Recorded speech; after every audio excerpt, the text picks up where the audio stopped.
Anong mensahe ang kailangan marinig ng mga Virgo sa August 2024, mid-month?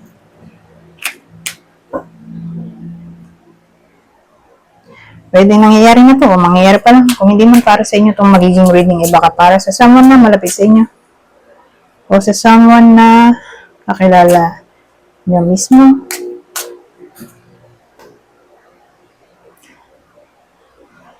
Baka may lumabas na gender mamaya. Gawin nyo na lang energy, masculine at feminine energy. Pwede rin naman na wag nyo nang pansinin yung gender for as long as tama naman yung sitwasyon sa reading, ganun na nga lang. Wag nyo nang pansinin ang gender. Anyways, magsimula na tayo.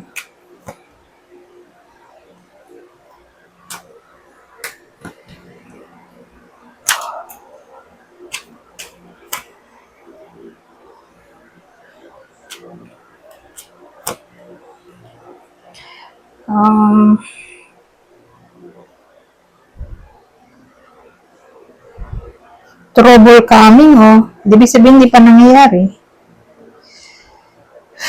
Mukhang may kinalaman sa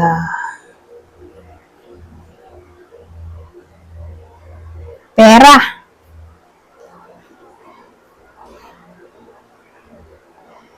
Kung di pera ang pag-aawayan, ito, trouble coming, ibig sabihin, ibig sabihin, paparating pa lang. Hindi pa nangyayari. May ano kasi tayo dito, discord, clashing. So, yung away, pwedeng nanggaling dito sa Four of Pentacles. Pera o masyadong controlling o possessive. May someone na ganon.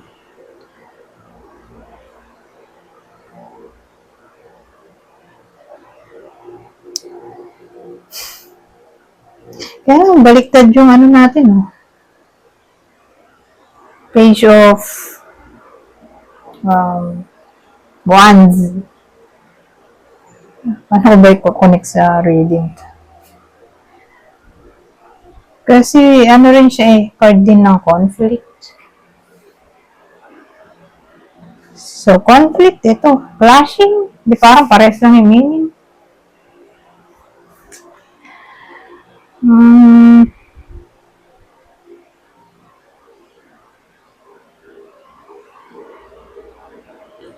Baka ano to? Bad news.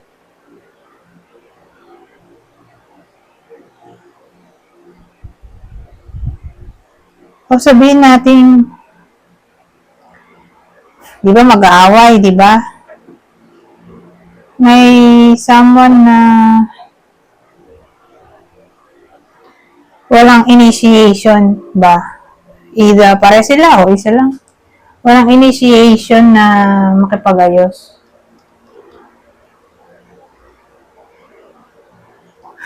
So, sa madaling salita, kung mangyari man to, hindi agad masusolusyonan, sad to say. Pero mid-month ng August lang naman to, 2024, so pwede pang mabago yan. Okay? Who knows, baka naman sa katapusan ng buwan maging okay na. O sa September onwards, yun nga, maging okay na. Pero pag August 2024, mid-month, o kalagitnaan ng August 2024, malabo nga. Malabo maayos. Hindi na nga nangyayari pa. Hindi pa rin agad-agad maaayos. Ganun So, doon pa lang siya mangyayari. Kaya siguro hindi agad-agad masusolusyonan. So, sino yung possible partner dito ng Virgo? Isa sa water sign, Cancer, Scorpio, Pisces, Taurus. So, alin man dyan. Ang possible partner. Punta na tayo dito. The Keys.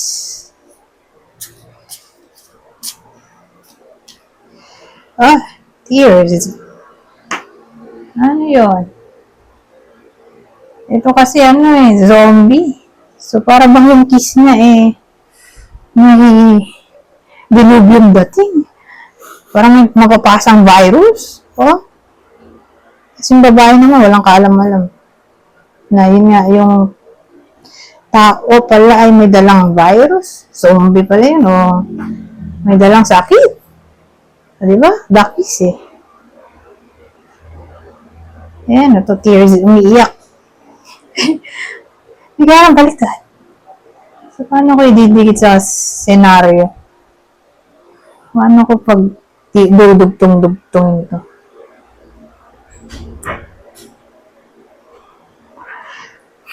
Para siyang intention na masama.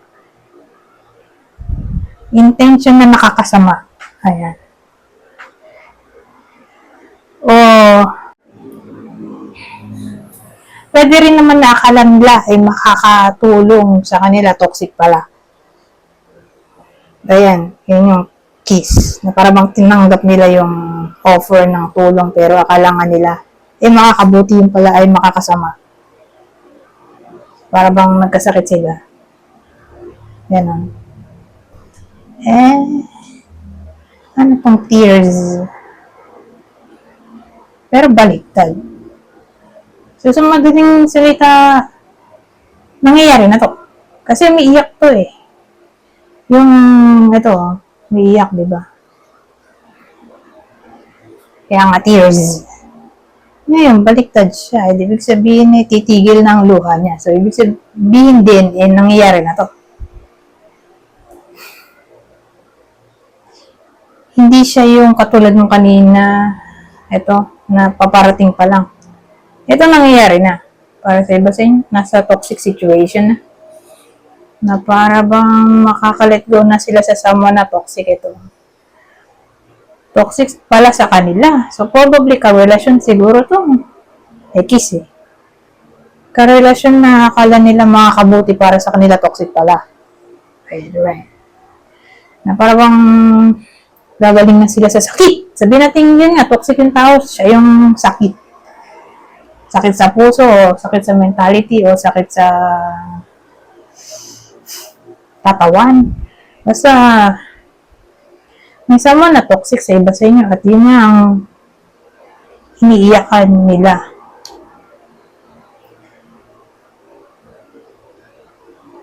Sa present.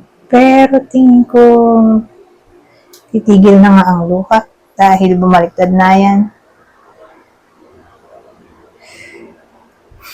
Mawawala na siguro tong something na nagkukos ng toxicity sa iba sa inyo.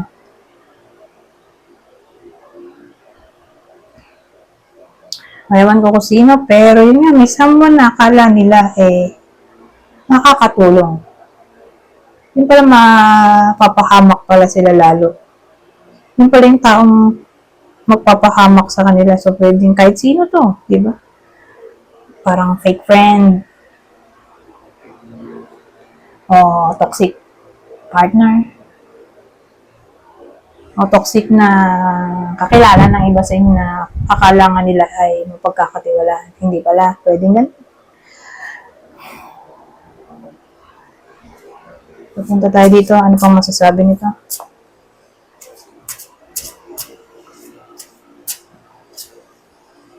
Dalawa agad wings. Ano yun? Delay? Nay! Ibig sabihin, paparating pa lang. Ito, destruction. Wings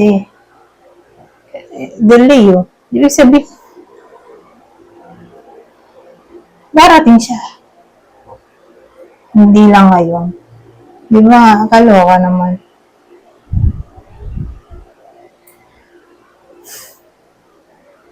So, again, ito yung literal na parang ito. Baka ito na yun. Yung sinasabi ko na paparating pa lang. Baka yung pasisto na may paparating ang unos. Kasi may ruin nga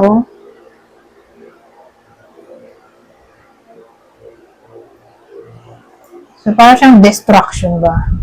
Parang may masisira. Parang kunos. Ay, kaya nga wasak-wasak yun, no?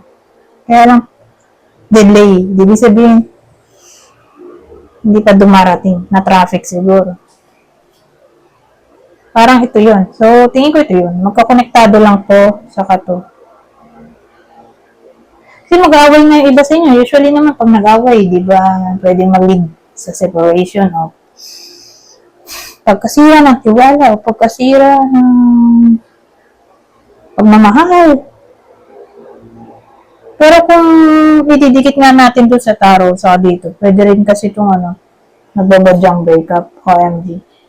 Pero hindi agad-agad, kasi delay. So, hindi ko na ito i-clarify kasi ito rin naman yun, yung partner. Kasi, again, tingin ko magkadikit to, saka dun sa tarot.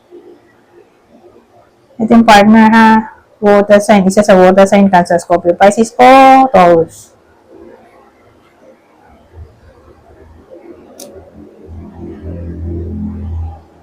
Pero mid-month lang naman ng August nga yan. So, hindi man yan forever.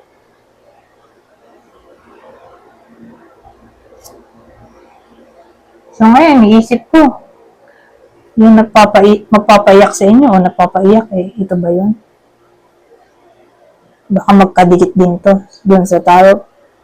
Oracle kasi to, pati to oracle.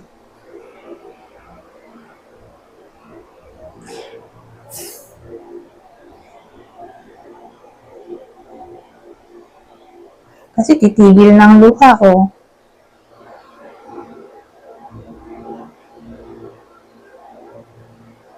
Sabihin natin hindi pa nangyayari tong oracle na to at magkadikit lang sila lahat-lahat.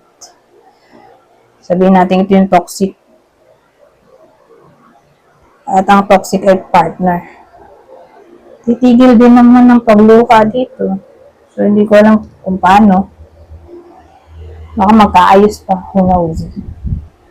O mag-hiwalay na for good.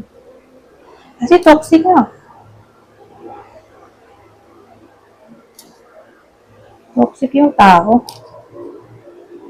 So, case-to-case basis.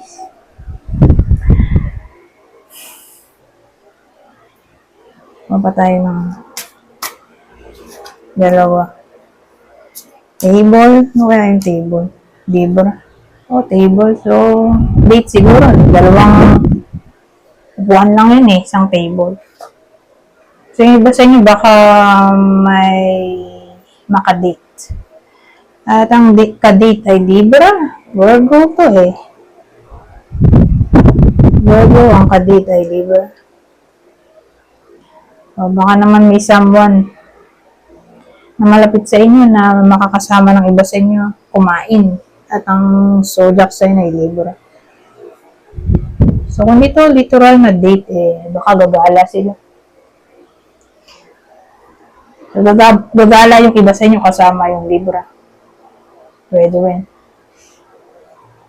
Anyways, hanggang dito na lang. Goodbye.